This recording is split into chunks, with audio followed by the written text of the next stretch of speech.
Police officer যারা কোটায় নয় মেধায় চাকরি করেছে, এই সকল যাদের মৃত্যু ঘটেছে, যাদেরকে আমরা হারিয়েছি, তাদের সকলের আত্মার মাগফিরাত কামনা করি এবং এই হত্যাকাণ্ডে সুষ্ঠু বিচার কামনা করছি।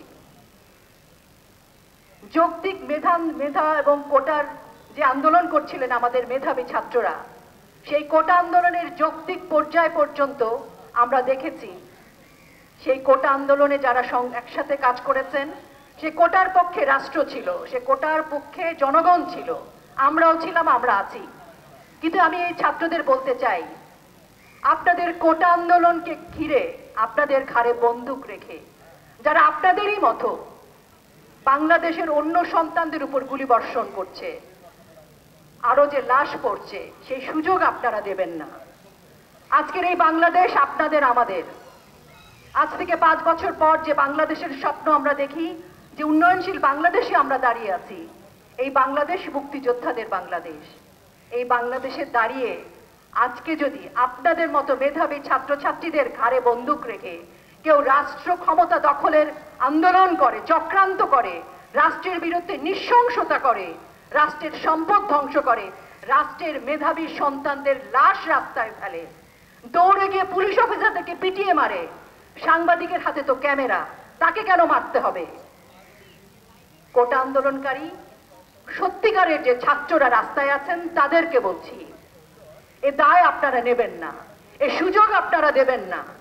আপনাদের আন্দোলনকে ছিনতাই করে যারা রাষ্ট্র ক্ষমতায় যেতে চায়, যারা বিদেশিদের মদত নিয়ে চক্রান্তকারীদের ইশারায় ক্ষমতায় যেতে চায়, বাংলাদেশকে পিছিয়ে দিতে চায়, বাংলাদেশে হত্যাযজ্ঞ করতে চায়, বাংলাদেশে ধ্বংস করতে চায়, সেই রাষ্ট্রদ্রোহীদের হাতের পুতুল আপনারা হবেন না।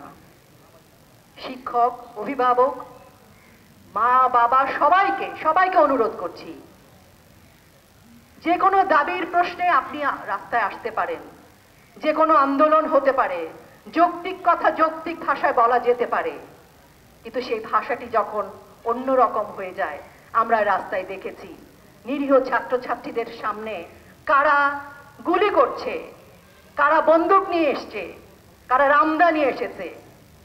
তাদের হাত থেকে আমাদের মেধাবী ছাত্রদের, আমাদের প্রকৃত অর্থেই যারা আন্দোলনে নেমেছিল, সেই ছাত্রছাত্রীদের রক্ষা করবার স্বার্থেই মাননীয় প্রধানমন্ত্রী শেখ হাসিনাকে অনুরোধ করছি।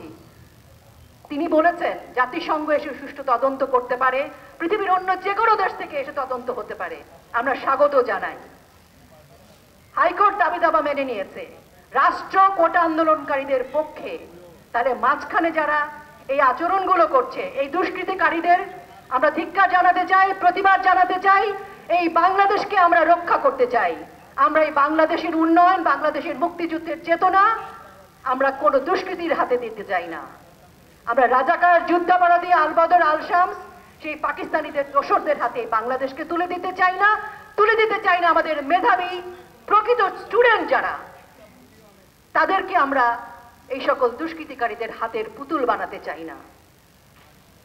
সবাই যেন সুন্দর করে ভাবেন, কেউ কাউকে উস্কানি দেবেন না।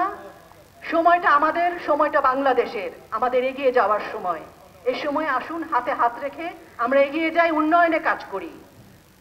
যে আগুন নিভে যায় সে আগুনে ঘি ঢালার দরকার নেই। আগুন জ্বালালে কি হবে? আপনি ভাবছেন আমার ঘর পুড়ছে, ঘর আসলে আমাদেরই পুড়ছে। এই ঘরটা আমাদের একটাই বাংলাদেশ, আমাদের সকলের একটাই বাংলাদেশ।